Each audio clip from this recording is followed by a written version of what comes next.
नमस्कार. आपण आपल्या धावपळीच्या जीवनामध्ये जमिनीपासून दूर चालत चाललेलो आहे.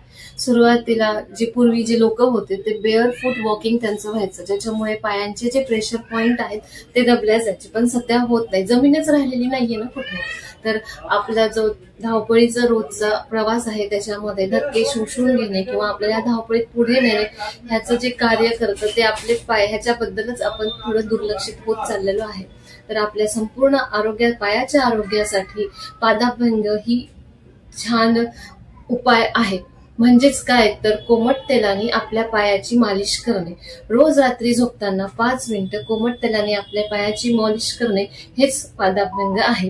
तर हे गरजेचं आहे का? हो आहे, कारण आज रात्रीची शांत झोप गरजेची आहे. आपला वाढलेला स्क्रीन टाइम तो कामानिमित्त असू देत किंवा मनोरंजनासाठी, त्याच्यामुळे डोळ्यावर ताण येतोच. तर आपण जेव्हा पाद अभ्यंग करतो, कोमट तेल तुमच्या ऊर्जेला स्थिरता देतं, तसेच डोक्यातील उष्णता कमी करतं आणि मज्जासंस्थेला पोषण देतं. त्याच्यामुळे तुम्हाला शांत झोप लागते. तेलाची मालिश करताना तुम्ही मेडिकेटेड तेल वापरू शकता, ते आमच्या भिडवे नर्सिंग होम मध्ये अवेलेबल आहे. पण जर मेडिकेटेड तेल नसेल तर तुम्ही वातासाठी तिळाचं तेल किंवा हिवाळ्यामध्ये तिळाचं तेल वापरू शकता आणि उष्णता कमी करण्यासाठी आणि उन्हाळ्यामध्ये कोकोनट ऑइल वापरू शकता. तर मग आजच सुरू करा उत्तम झोप. मजबूत आरोग्यासाठी आजपासून रोज स्वतःसाठी 5 मिनिटं द्या. तुमची मज्जासंस्था, डोळे आणि पाय नक्कीच तुम्हाला धन्यवाद देतील. थँक्यू.